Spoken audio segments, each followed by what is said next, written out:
Fonograma, uma viagem afroatlântica.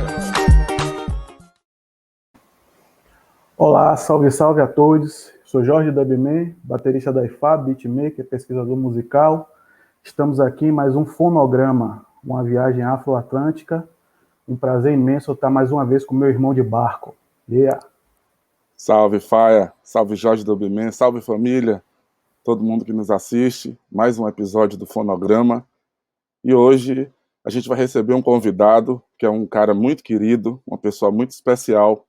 E assim como nós, né, Jorge, é um músico, pesquisador, é um cara que está na estrada há bastante tempo e que tem conseguido misturar, né, de uma maneira brilhante o trabalho de investigação sobre a humanidade, processos históricos e a pesquisa musical e a produção musical.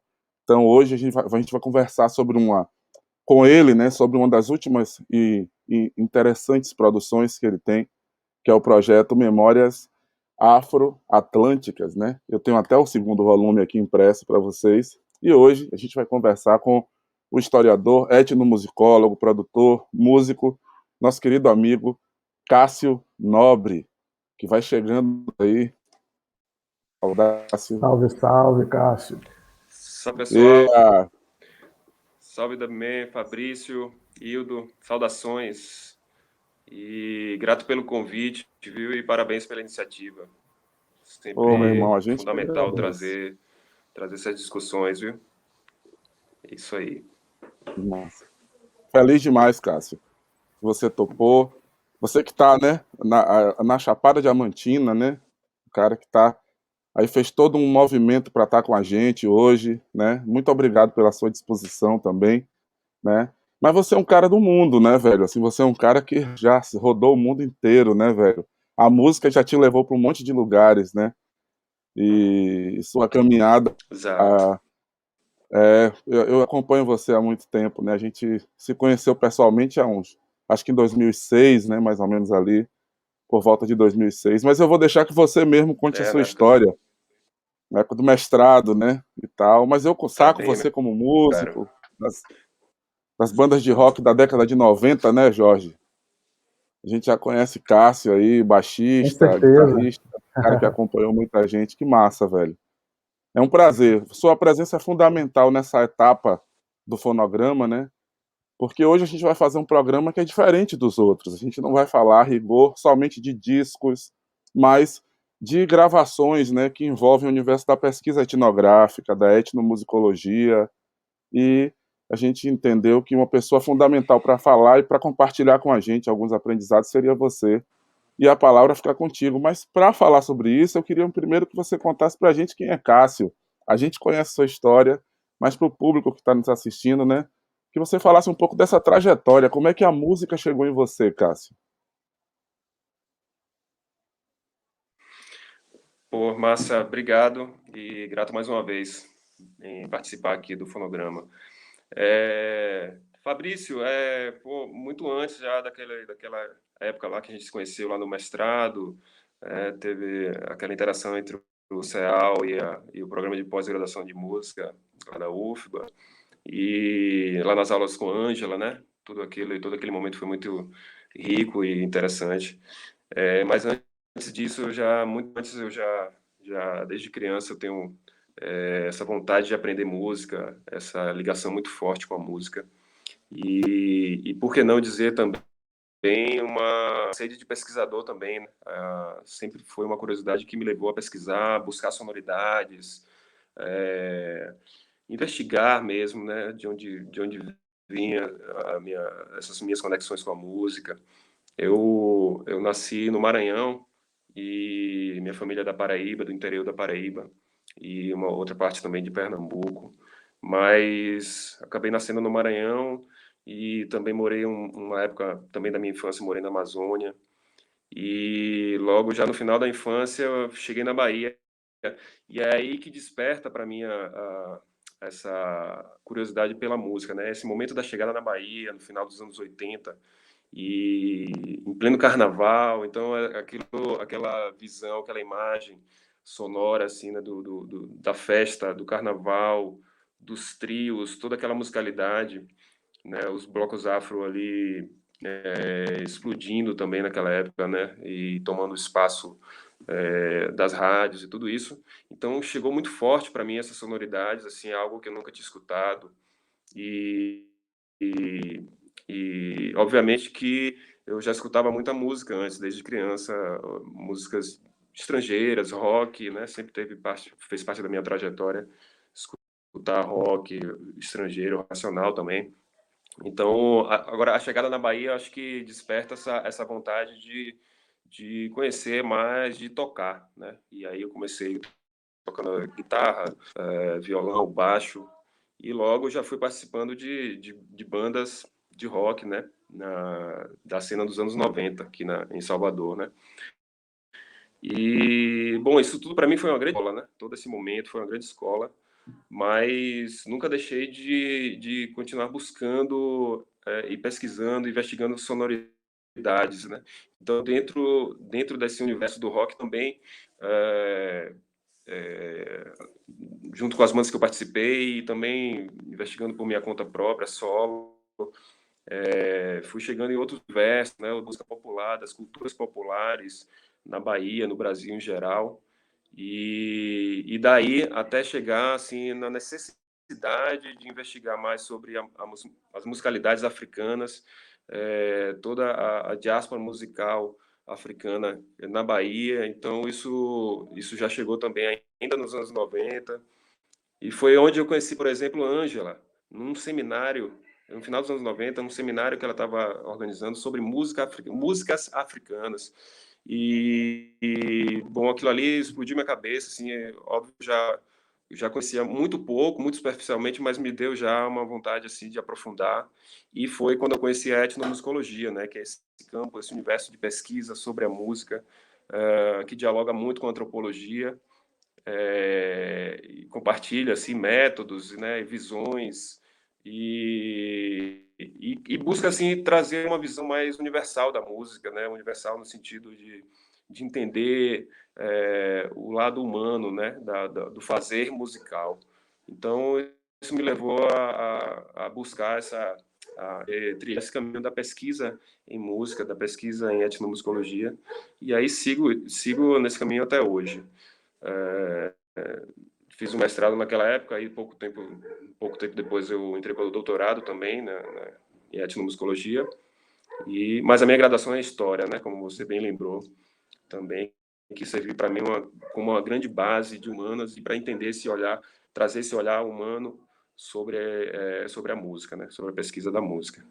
E é isso, aí acabou que é um dos trabalhos e uma das linhas que eu desenvolvo, né? Eu não sou apenas um pesquisador, não me considero um acadêmico, eu nunca fiz parte, por exemplo, de nenhum programa assim, como professor, né? Eu nunca estive ligado a nenhum programa, nenhuma universidade como professor, mais como pesquisador mesmo.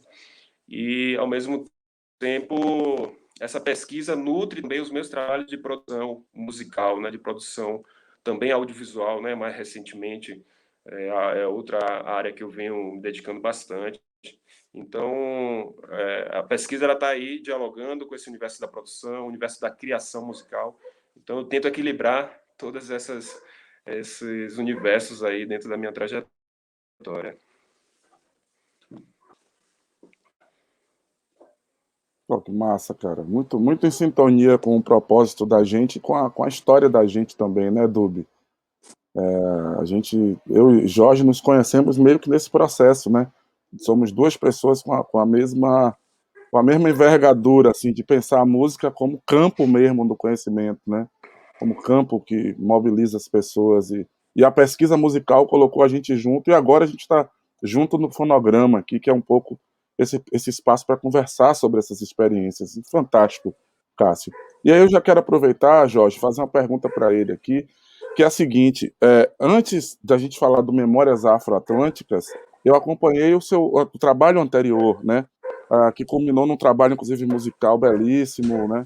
Queria que você falasse sobre ele, sobre a sua pesquisa da viola machete, como é que você, brevemente, para a gente até caminhar até chegar no Memórias. Eu acho que aquilo já foi um exercício de memória afroatlântica, né?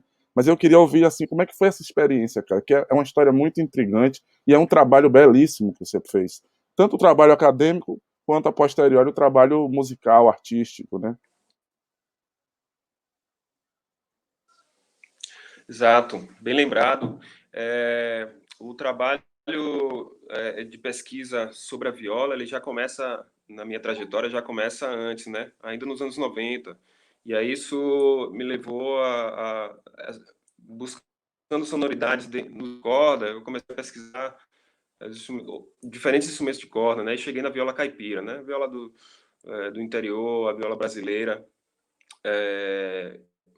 Eu escutei muitas referências, por exemplo, instrumentais, viola instrumental, até mesmo viola nordestina, né?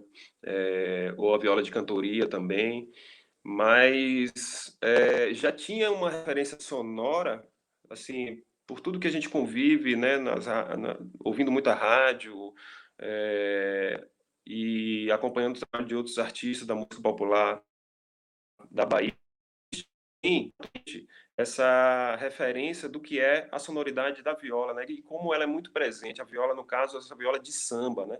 A viola do samba e a viola machete também, que é uma variação, um instrumento menor que tem também 10 cordas e que está ali, né? Faz essa amálgama aí, né? Entre a poesia das chulas, dos sambas corridos e a base percussiva de pandeiros e atabaques, e aquele instrumento é também parte desse conjunto musical, né? As violas e a viola machete.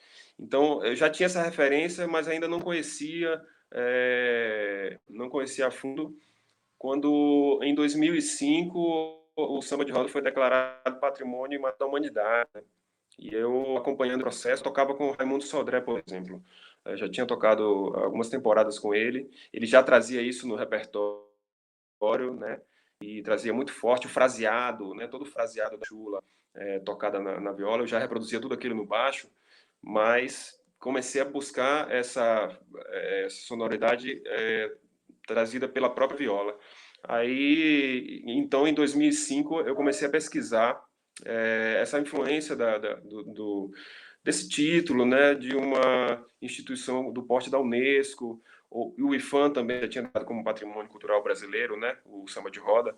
Então, comecei a fazer essa investigação que está ligada a políticas públicas, mas sobre o patrimônio material da humanidade, sobre o patrimônio imaterial brasileiro e iniciativas de salvaguarda também que começaram a acontecer ali. Então, por exemplo, oficinas de viola. E aí pegar isso e cheguei na viola machete, né, que era um dos objetos dessa pesquisa, dessas iniciativas de salvaguarda. E aí foi simples, eu comecei a escrever sobre isso e comecei a conviver também. Então já faz mais de 15 anos isso, esse convívio com várias comunidades, vários grupos de samba, de várias localidades do Recôncavo, várias cidades do Recôncavo. Então, ali, durante todo esse tempo, eu pude conhecer mestres violeiros, mestras sambadeiras, e aprendi muito com eles, e como não só musicalidade, mas experiências de vida mesmo, né? Então, aí desde então eu venho tocando, venho trazendo a viola de samba, a viola machete, para o meu agora assim um diferencial assim, eu não componho, por exemplo. Aí você lembrou bem o trabalho do viola de arame, por exemplo, que foi um dos trabalhos que aconteceram nessa sequência, uma sequência natural, né? Então, resumindo, um trabalho de pesquisa que eu vinha desenvolvendo, né, dentro desse universo do samba de roda, acabou também colaborando com um trabalho artístico que foi o Viola de Arame, que foi essa grande parceria com o Júlio Caldas, que é outro grande músico, violeiro, guitarrista baiano, que já vinha também numa trajetória, também a gente vinha se cruzando já em trajetórias muito próximas, e aí resolvemos montar esse projeto do Viola de Arame, trazendo nossas pesquisas e traduzindo elas em composições autorais. Só que aí, completando, né, para finalizar, o que eu digo, o que eu estava dizendo antes, eu não componho, por exemplo, sambas de roda, sambas de viola. Não é bem essa linha. Eu trago o instrumento como possibilidade de experimentação sonora, né? O instrumento, a timbragem Então, isso, para mim, são elementos que, na minha composição, no meu trabalho artístico, eu consigo reorganizar e trazer, então, um resultado sonoro diferente, né? Mas, assim, é bem interessante ser lembrado esse projeto, porque Viola de Arame foi uma referência, assim, também como música popular instrumental, né? A gente tem trabalhos belíssimos aqui feitos na Bahia, e eu acredito, assim, pela repercussão que teve, assim, a gente nem esperava isso, né? Pô, muita gente do Brasil todo, de fora do Brasil, a gente chegou a tocar fora do Brasil também, e então a gente tem esse retorno das pessoas, que por mais que seja um trabalho voltado para esse olhar sobre um instrumento da cultura popular brasileira, nordestina e baiana, ao mesmo tempo ele se conecta com visões de música assim no Brasil todo, pessoas que enxergam, né, escutam naquela música ali uma identificação, né, uma identificação ancestral, por exemplo, popular e do interior, principalmente, né? E aí, bom, aí já pode ser um outro capítulo que é o que me traz também aqui para o interior e onde eu resolvo me estabelecer aqui, né, no interior da Bahia. Pô, fantástico, cara, com certeza. O Viola de Arame é uma página belíssima, assim, velho, da história da música da Bahia das últimas décadas. Eu piro nesse trabalho, acompanhei da maneira que pude, e é muito, muito bom, cara, assim. É bem nessa dimensão do que você falou, né? A viola ocupando um lugar experimental, que eu acho que é o lugar que ela tem, né? A gente olha muito para os instrumentos que estão assim, que são representativos da cultura popular ou de expressões de cultura popular, como se eles não fossem potentes, né? Como se esse lugar que eles ocupam fosse um lugar não dinâmico, mas é o contrário, né? Tanto dentro do samba, a chula, ele é uma plataforma de experimentação, e isso fica provado quando você tira esse instrumento do contexto, né? E vai trazer outras sonoridades, experimentar outras coisas. Fantástico, Cássio. E aí, essa história da sua relação com a viola, de ser um violeiro, né? Desse seu mergulho interior. Aí agora eu queria entender melhor como é que foi o seu processo, como é que você chegou no que hoje é o projeto Memórias Afroatlânticas, porque é uma história fabulosa, né? A gente viu um documentário, tem 2 livros, tem muito material sobre isso. Nós vamos deixar aqui os links todos disponíveis para que as pessoas que estão nos assistindo aqui, que estão acompanhando o fonograma, possam conhecer melhor o trabalho do Memórias Afroatlânticas. E você fez parte de um processo de pesquisa que trouxe à tona, né, de volta, um dos grandes gênios, né, um dos maiores linguistas negros aí da diáspora, um afro-americano que é o Lorenzo Turner. Eu queria entender como é que você foi parar, né? Como é que você foi parar nesse projeto, Cássio? Beleza. Eu também fico me perguntando assim como as coisas vão se sucedendo e aí depois eu vou tentando entender, mas às vezes não dá. Mas tá tudo interligado e a própria história da minha pesquisa sobre a viola, né, sobre as sonoridades do recôncavo, as sonoridades negras do recôncavo. Então isso me trouxe convivência com não só com os grupos, as comunidades, mas também com outros pesquisadores, pesquisadoras que já trabalhavam lá no Recôncavo, né? Então, o Xavier Batan foi um desses pesquisadores. Eu já havia conhecido o trabalho dele já no início dos anos 2000. Ele já tinha uma pesquisa sobre candomblé de Angola. Eu já vinha iniciando pesquisas também nessa linha. E na época, a gente não se conheceu ainda, eu acompanhei o trabalho, li alguns textos e tal, mas alguns anos depois, já na época da minha defesa do mestrado, eu convidei ele para minha banca, e desde então a gente passou a trocar mensagens e trocar ideias. Em 2013, a gente foi apresentar um trabalho em um congresso de etnomusicologia nos Estados Unidos, e foi em Indianápolis. Indianápolis fica muito próximo de Bloomington, e ele já estava lá fazendo um trabalho que já era um pós-doc, né, no caso. Ele estava fazendo um pós-doc na Universidade de Indiana, em Bloomington. Então, após a nossa apresentação lá no Congresso, a gente foi visitar o Archives of Traditional Music, que é um dos maiores centros de fonogramas e mídias, todos os tipos de mídia que você imaginar, sobre músicas tradicionais e populares do mundo. Então, assim, é um acervo gigantesco que tem lá, que está lá armazenado em Bloomington pela Indiana University lá lá nos Estados Unidos. E aí a gente foi conhecer o Archives, né, que é tipo um museu assim muito grande. E já a partir da nossa visita lá e ele já vinha fazendo o doutorado, o pós-doc lá, né, a pesquisa nesse local. A partir disso, a gente começou a vislumbrar a possibilidade de transformar isso em um projeto, porque eram gravações lá que estavam depositadas dos anos 40, né, essas gravações feitas pelo Lourenço Turner, e como você já mencionou, um linguista negro norte-americano que nos anos 40 já havia feito esse trabalho de forma pioneira, né? Já havia feito um trabalho de registro e de gravação em áudio e também até em fotografias também que ele fez.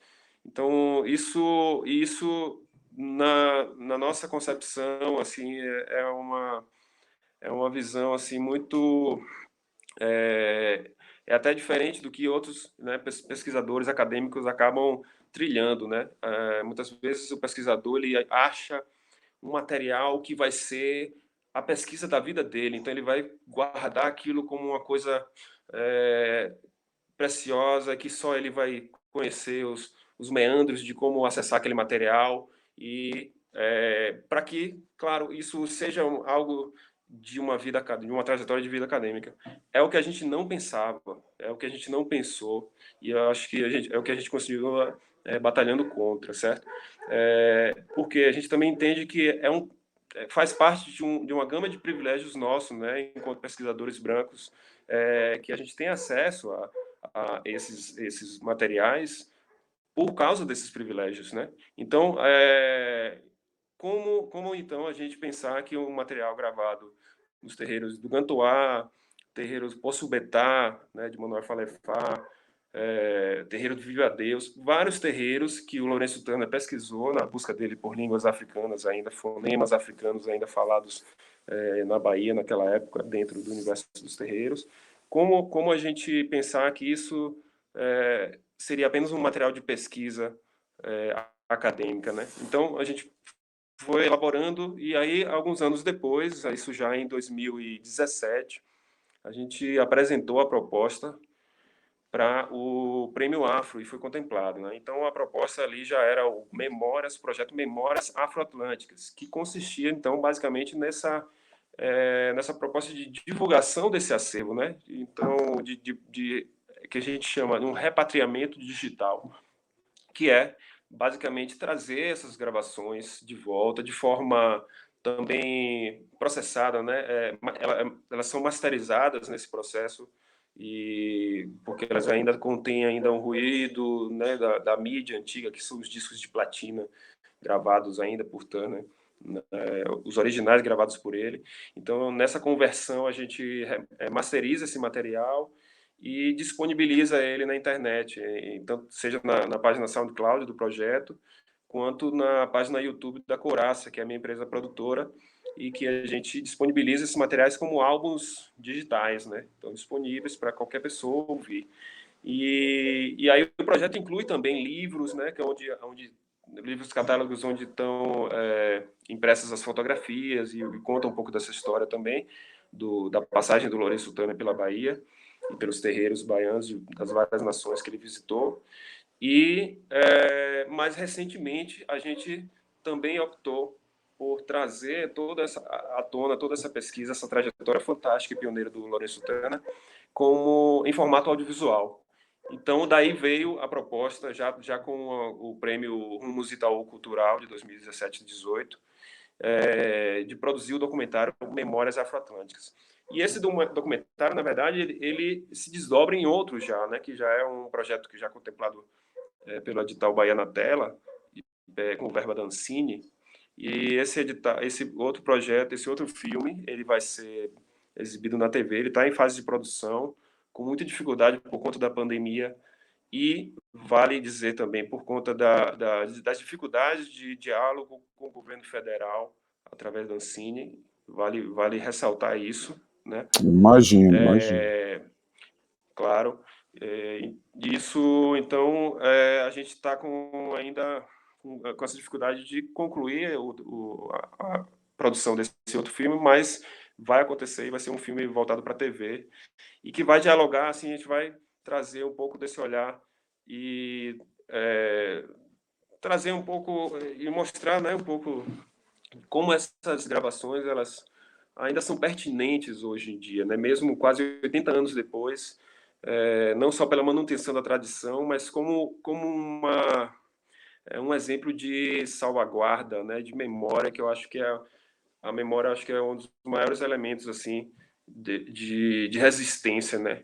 E aí estamos falando de uma memória que inclusive estava registrada, mas estava lá guardada, né? Então isso é muito importante dizer e trazer isso, e para a gente é uma responsabilidade enorme estar fazendo essa ponte e disponibilizando esse material. E aí vem outras edições ainda do projeto, né? A gente espera que a gente consiga financiamento para isso, mas para dar conta de todo o material, que é um acervo imenso, um acervo muito grande, são muitas faixas ainda para digitalizar e masterizar e poder disponibilizar elas na internet. E claro que lançando também divulgando também os filmes, né, que a gente tem produzido. Massa. Isso era uma das perguntas que eu ia fazer para você, esse repatriamento, né, desses registros, né, dessas gravações que vem no documentário. Eu fiquei assim espantado pela qualidade sonora das gravações. E assim parece que a gente está ali no momento, está ali parecendo que a gente está quando foi gravado assim. São 329, eu acho, discos de alumínio, né? Que eles têm lá só de gravação de terreiros aqui de Salvador, que o Lorenzo teve acesso. E aí, uma das coisas que eu pensei, assim, é que desse repatriamento, que, pô, como não pensaram em disponibilizar, por exemplo, se o Lorenzo teve esse cuidado de gravar em disco de alumínio, por que não gravar esses áudios em vinil, fazer vinil disso, entendeu? Vários volumes e disponibilizar mesmo para essas pessoas que, como eu, que pesquiso. É isso que eu queria perguntar para você, se não tem se não tem esse interesse, né, não só seu, mas como lá em Indiana, por exemplo, que tem esse acervo. Certo. Bem lembrado e boa pergunta. Foi bom mencionar, porque a gente enxerga a pesquisa do Turner como algo que foi incompleto, né? Não que seja menor por isso, mas que ele não conseguiu, pelos próprios escritos dele, né, cartas que a gente teve acesso, ele não conseguiu dar esse retorno da forma como ele queria. Ele planejava voltar ao Brasil, não conseguiu financiamento. Ele conseguiu, por exemplo, ir para a África, né, e visitou Togo, Nigéria, e lá ele inclusive levou as gravações feitas na Bahia para fazer comparações linguísticas também, né? Então existe todo esse acervo também das viagens dele pela África, por esses países, tudo isso mantido pela Universidade de Indiana. Mas aí a gente entende assim também da época, né? Estamos falando dos anos 50, anos 60. Ele faleceu nos anos 70. Então estamos falando de 2 décadas antes, 50, 60. Da dificuldade de um professor, de um acadêmico negro conseguir financiamentos, por exemplo, para poder dar continuidade às suas pesquisas, né? Então, a gente está falando de um universo ainda muito racista nos Estados Unidos e, obviamente, também trazendo toda essa comparação com o Brasil. Obviamente que a gente vai trazer vai fazer a mesma análise, né? Mas, enfim, o que a gente entende é que esse trabalho ele precisava, de certa forma, ter esse outro passo, que era trazer esse material de outras formas. Então, não houve essa continuidade na época em que ele estava vivo, né? Não houve. Aí, após a morte dele, o material foi doado para essa universidade, pela esposa dele, e então ficou guardado. Isso, como eu falei antes, ele só foi acessado por alguns pesquisadores durante todo esse tempo que ele teve armazenado. Eu enxergo, apesar do trabalho ter ficado guardado, assim, muito bem guardado, a instituição, o Archives of Traditional Music, né, o ATM, ele é uma instituição muito responsável nessa função, nessa missão de armazenar e de guardar para a posteridade todas essas mídias, né, em formatos originais, mas ainda estão ainda fazendo um processo, um trabalho de digitalização desse acervo. E outra coisa que é importante é essa conexão com as comunidades, por exemplo, de onde os acervos são originados, é algo que não passa muito pelo escopo de ação deles. Então, é como se eles estão lá à disposição de pesquisadores, pesquisadoras que queiram ter acesso a esse material e daí então promover iniciativas de repatriamento, de conexão, de buscas por conexões linguísticas já perdidas, por exemplo, entendeu? Então é algo que está lá. A gente tem uma colaboração muito boa, foi fundamental essa colaboração na liberação desse material, mas é um trabalho que precisa ser mantido e precisa ser constante. Então, a gente tem que demandar também dessas instituições esses processos de repatriamento, de restituição de acervos, e eu acho que isso é um trabalho que vem muito grande pela frente aí, né, com diversas instituições no mundo todo, né, que tem muitos acervos e que hoje acho que tem que ser obrigadas a repatriar e fazer a conexão de volta com as comunidades de origem desses acervos, né? Então, agora eu acho que jamais em formatos digitais. Eu acho que em formatos digitais que é a forma como a gente enxerga que esse material chega mais rápido nas pessoas. Então, por Com isso a certeza. nossa opção, né? A nossa opção de trazer somente. A gente a gente não fez questão de brigar, por exemplo, pelos originais e tal. Não, deixa lá os originais em disco de platina, são discos metálicos de platina, e que para a gente o interessante é que esse material circule mais e não que ele seja restritivo, né? No caso, o disco de platina, só eles lá têm o material, a agulha, o E isso, saber artefato que vai manipular, ler né? aquela mídia. Exato. E Uhum. saber armazenar aquela mídia, porque se colocar no ar, exposta no ar, ela vai oxidar e vai perder para sempre. Então, É todo a um nossa processo. preocupação realmente, exato, é digitalizar e compartilhar. Esse é o nosso objetivo e eu acho que a gente vai seguir trilhando esse caminho aí. Massa. Que incrível, né, velho? Eu tenho uma curiosidade, Cássio. Duas, na verdade. Sim. Já que a gente está falando da circulação, eu vou fazer a segunda pergunta primeiro. Como é que você avaliou a recepção dessas gravações? Porque existem, para mim, duas recepções desse projeto.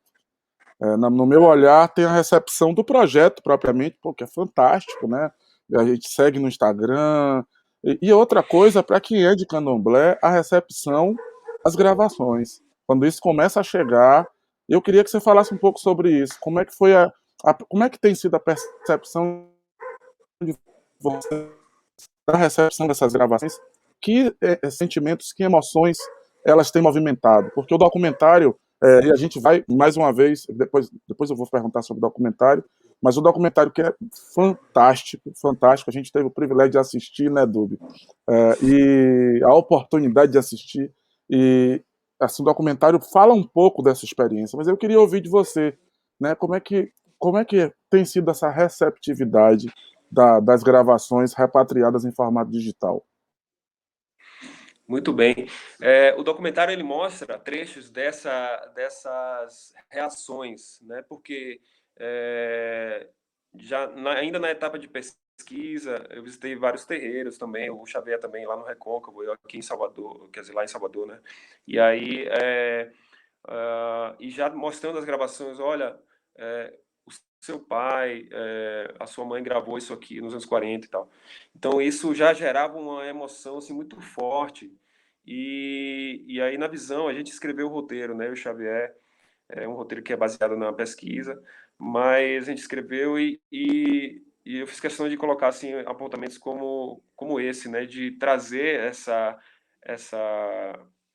possibilidade. E depois a Gabriela Barreto, diretora, ela trouxe isso e de uma forma assim que ficou muito natural isso na hora que a cena é filmada. Então, disso, de mostrar a gravação, de trazer a gravação ali, muitas vezes as pessoas estão ouvindo ali pela primeira vez, tá? E aí é essa reação de emoção, de reviver uma memória, que é o que trata o filme, né? Então, isso foi muito forte. E não só em Salvador, mas terreiros e comunidades do Candomblé do Brasil inteiro têm procurado a gente. O material, os livros, por exemplo, eles são distribuídos, eles têm sido distribuídos por causa da pandemia de forma pelos correios, né?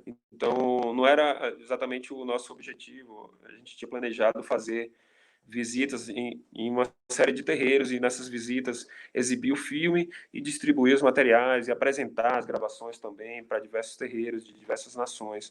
E não foi possível por conta das restrições da pandemia. Não foi possível até o momento, mas ainda está nos planos. Mas por enquanto a gente tem recebido demandas do material e de vários terreiros do Brasil inteiro buscando esse material. Por quê? Muitos terreiros, e quando assistem, né, pessoas desses terreiros, quando assistem um filme ou quando veem uma postagem na nossa página do Instagram, ela já sente automaticamente assim que aquilo é uma peça de um quebra-cabeça ali que está faltando naquela história daquela comunidade, né, da reconstrução que esses próprios terreiros refazem das línguas que são cantadas nos rituais, nos seus próprios rituais. Então, isso é uma busca que tem sido constante. Os terreiros entram em contato e sempre com perguntas e tal, às vezes a gente não consegue trazer todas as respostas, mas eu acho que é um dos grandes objetivos também do projeto, é apresentar esse material, mas não apresentar respostas prontas, não, mas apresentar formas de gerar novas conexões e novas pesquisas, na verdade, né, por parte desses próprios terreiros e dessas próprias comunidades e das novas gerações, né? Até por isso a gente bate muito na tecla de estar ocupando o mundo digital, né, e acessando uma nova geração e que está ali ouvindo as vozes ancestrais de avós que fizeram parte daquelas comunidades e que cantaram e tocaram. Então, tem sido muito rico receber todo esse retorno dessas comunidades e a gente continua ainda na missão aí de fazer esse material chegar ao máximo possível nas pessoas, nos terreiros e nas novas gerações. A minha outra curiosidade é como é que foi a sua primeira audição desse material. Quando eu vi no doc, isso foi uma coisa que eu fiquei imaginando, cara, como é que deve ter sido a experiência de ouvir essas gravações pela primeira vez? Aí o pesquisador, né, como é que foi para vocês a escuta disso, né, que, sabe, você se deu conta, cara, eu tô fazendo parte de algo que é de uma responsabilidade grande. Qual foi seu sentimento nesse eu momento? tive essa mesma sensação, Fabrício. Você sentiu, não é a cena de indiano? Eu Uhum. falei, caramba, velho, imagina o que é que foi sentar na frente daquela máquina e ouvir aquilo. Queria que você falasse sobre isso, Cássio. Certo. É emoção demais, cara. Velho, eu fui apresentado esse material pelo Xavier, né? Então ele já trouxe algumas gravações e coloquei no fone e fiquei ali apreciando aquilo, de uma forma assim, escutando Mãe Menininha, escutando principalmente Mãe Menininha, foram as gravações que mais me chamaram a atenção, assim, a forma belíssima como ela canta e como aquele canto ele foi muito bem registrado, né? Foi muito bem gravado pelo Turner, com equipamentos assim bem simples, limitados, né? Para a época, assim, né? Para nossa época atual, mas a forma como é a expressão vocal, que basicamente o material ele trata mais de canto, né, do que de toques, né? Ele está muito mais atento ao canto, à voz, à língua do que ao toque. E aí você percebe de outra forma também a emoção. Você separa toda a parte rítmica, que é o que eu sempre estive mais atento enquanto músico, né? Assim, até por ser um músico da linguagem instrumental, eu sempre o que chama a atenção primeiro para mim é sempre a parte instrumental, né? Assim, a música é o toque, é o Verdade. fraseado. Mas no caso nessas gravações, não, eu percebi assim toda a riqueza do fraseado melódico da voz, por exemplo, de Mãe Menininha, né?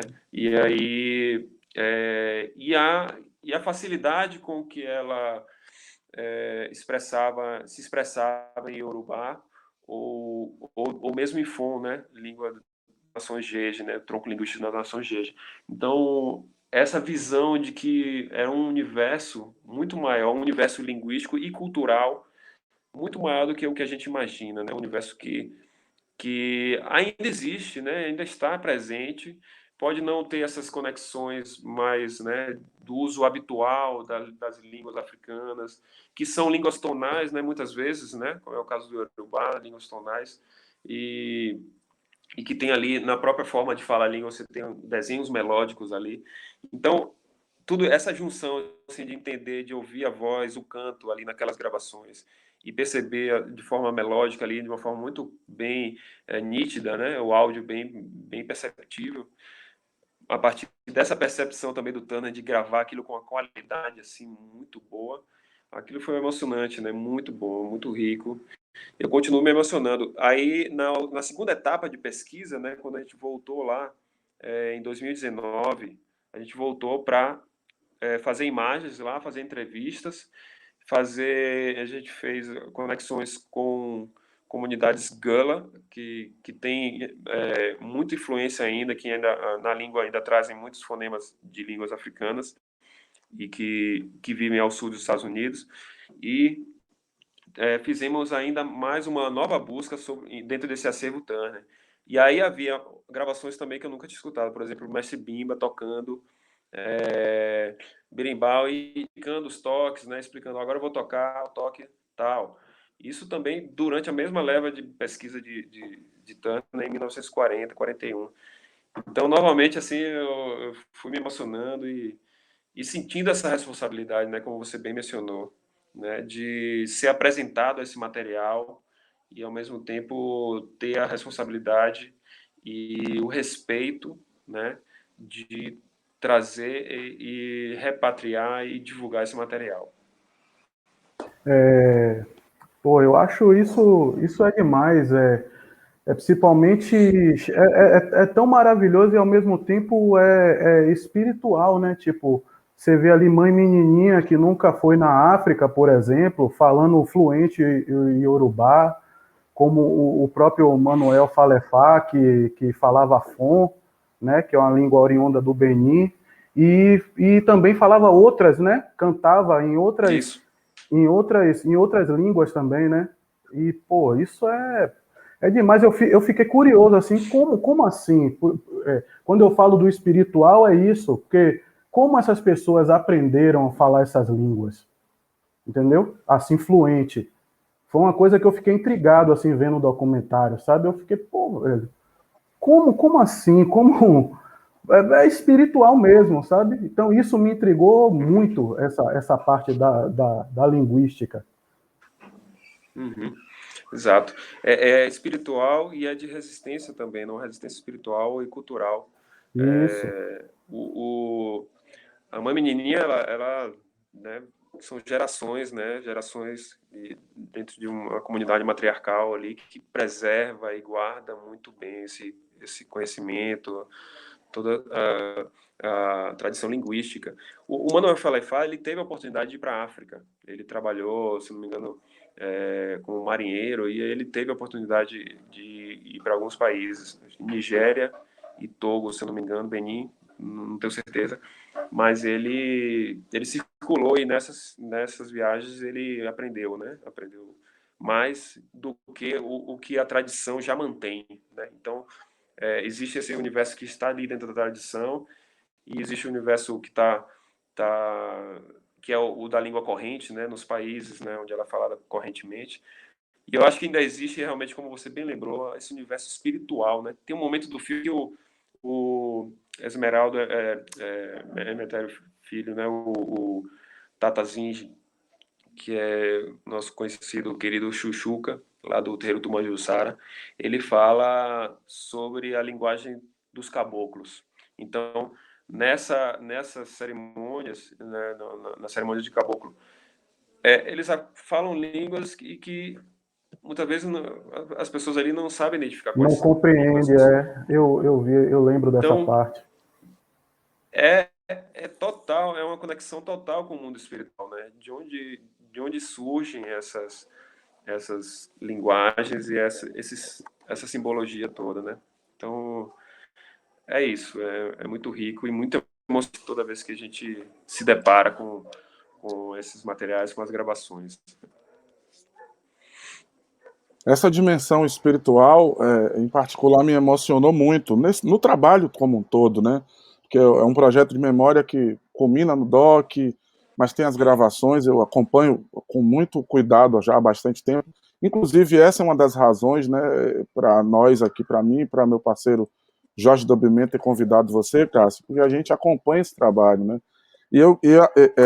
Uma das coisas que mais me emociona e me chama a atenção é perceber a força que as tradições africanas religiosas têm e a capacidade que essa força tem de mobilizar o mundo no sentido de garantir a nossa sobrevivência, porque a sensação que eu tive foi essa, é como se foi uma coisa como o nosso querido Lázaro Matumbi sempre diz, né? A força da ancestralidade, parece que a ancestralidade foi buscar essa referência lá, né? E, por exemplo, para mim particularmente ecoa de uma maneira muito especial ouvir essas gravações, porque a gente tem a sensação, primeiro, isso é uma coisa que aparece no documentário, é belíssimo, quando a Yalorixá Mãe Carmen canta junto, e diz, saiu uma cantiga, ela canta junto, ou seja, o processo de aprendizado da vida dela passou pela preservação daquele cântico, daquele toque, daquelas claves, né? E esse é um processo que está muito vivo. É, aliás, a base do candomblé, né? E das diferentes nações do candomblé. Então, isso me emocionou muito do trabalho do Memórias Afroatlânticas, que eu não diria nem só a questão da preservação e do repatriamento, mas da visibilidade para isso, que é um instrumento de preservação da memória. E aí a gente começa a entender, cara, como é grave esse processo de intolerância religiosa, né? Que é de intolerância racista contra nós, né? Que somos de religião de matriz africana, né? Que somos do candomblé, seja qual for a nação, né? É um processo de apagar uma página fundamental da história do mundo, né? Porque nós temos uma maneira completamente diferente de retratar o mundo, né? E que faz cruzar a espiritualidade, vários elementos. Então, eu acho fantástico. Assim, eu confesso que espero que as pessoas que nos assistem aqui hoje possam acessar os links e conhecer esse trabalho que é maravilhoso, né? Que precisa estar nas escolas, que precisa ser aproveitado por docentes e por pessoas de outras religiões, inclusive. É uma oportunidade, né, Cássio? Exato, Muito importante de conhecer, exato. de entender processos, né?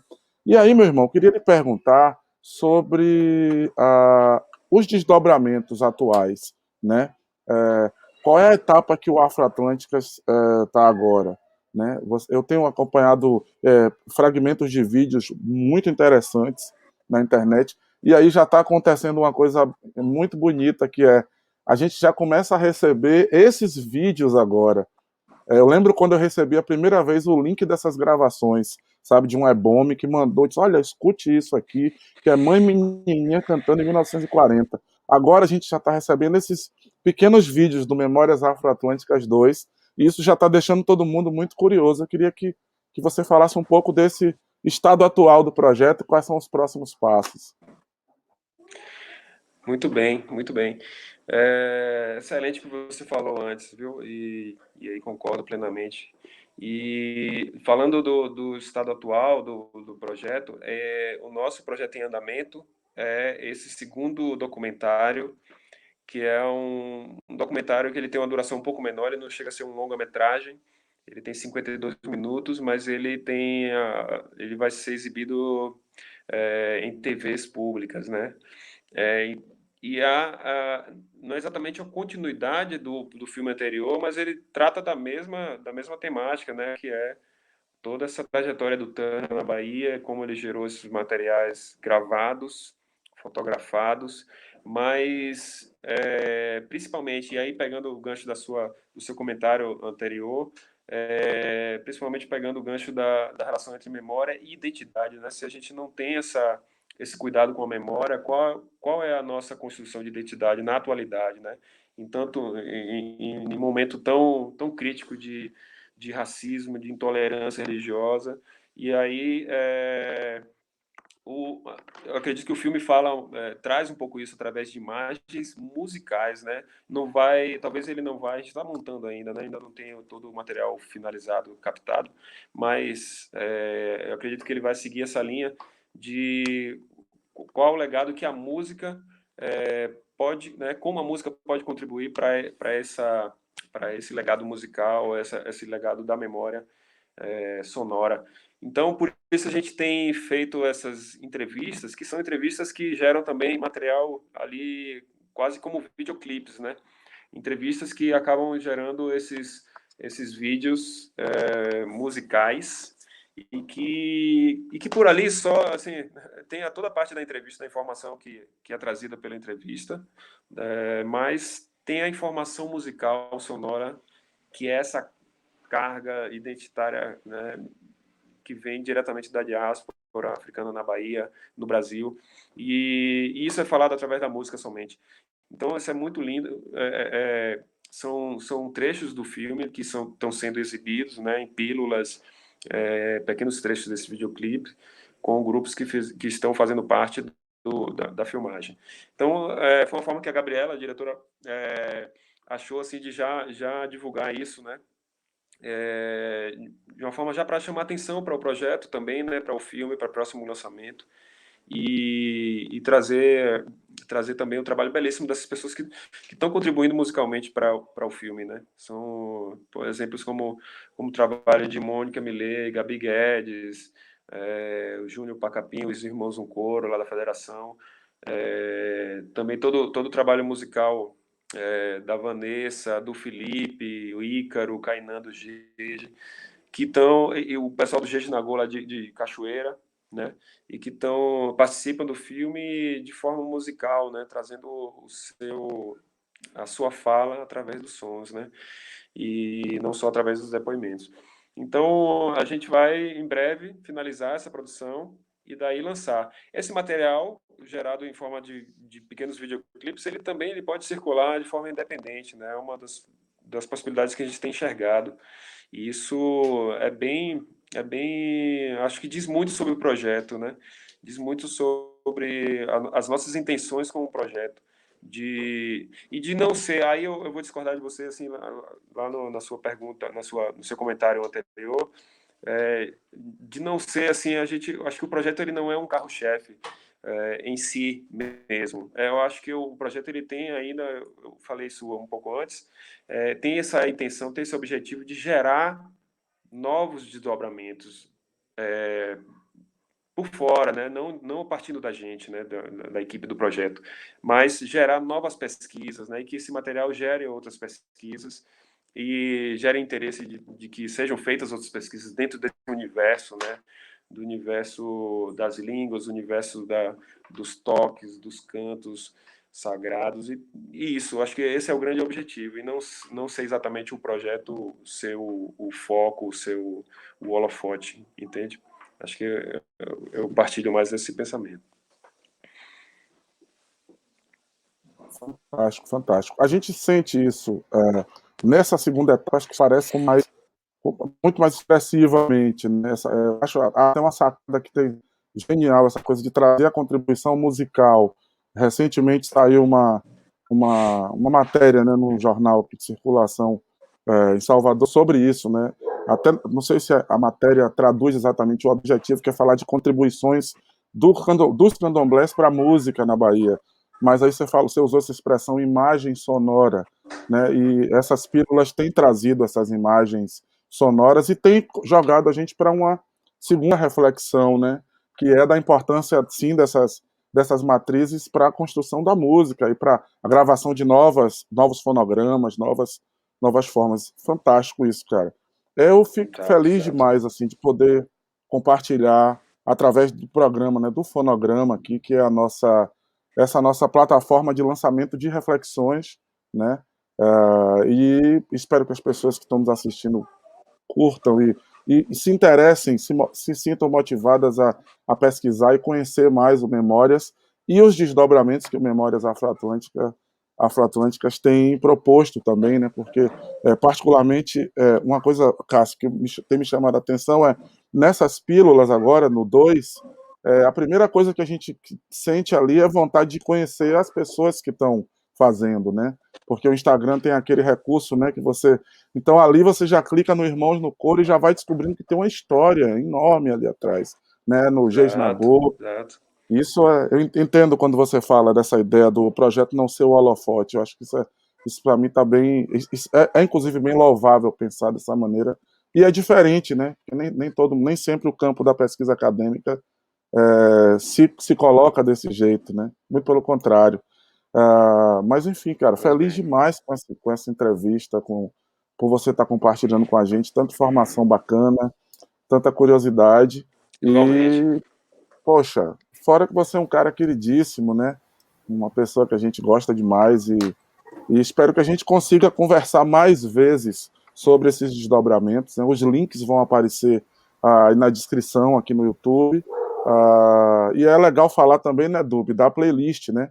O fonograma Isso. tem desdobramentos no Twitch. Dub, quer falar sobre isso, meu irmão?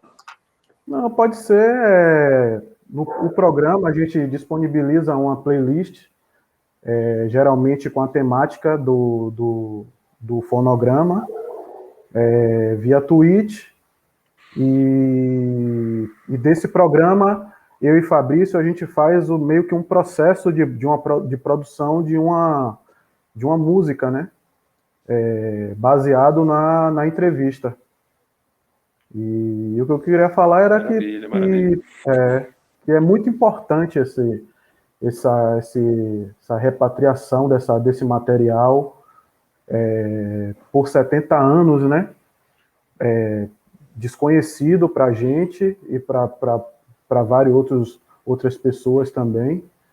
E que mais e mais essas pessoas tenham acesso a esse material, porque isso é o ouro e diamante.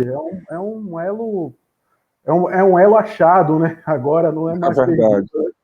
E que outros elos sejam encontrados, né? Demais isso. Eu Com mesmo fiquei certeza, com apaixonado. certeza. Eu sigo na busca incansável também. Sempre buscando, sempre buscando. E Demais, compartilhando, Massa, demais. claro. massa.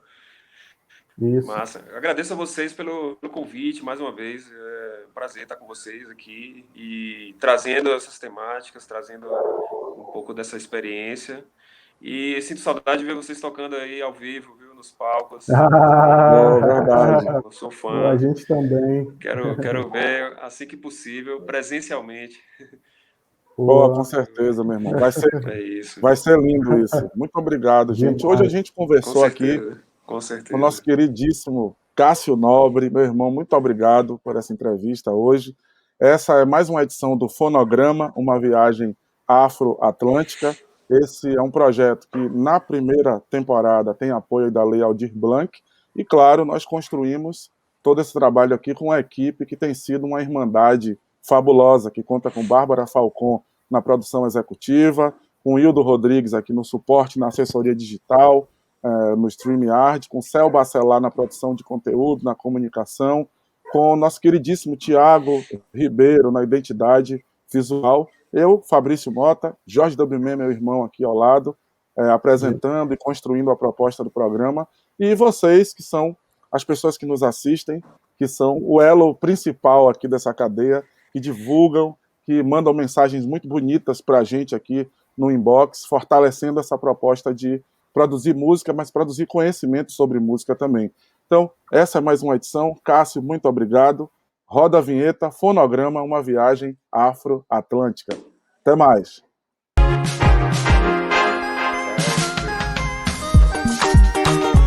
Fonograma, uma viagem afro-atlântica.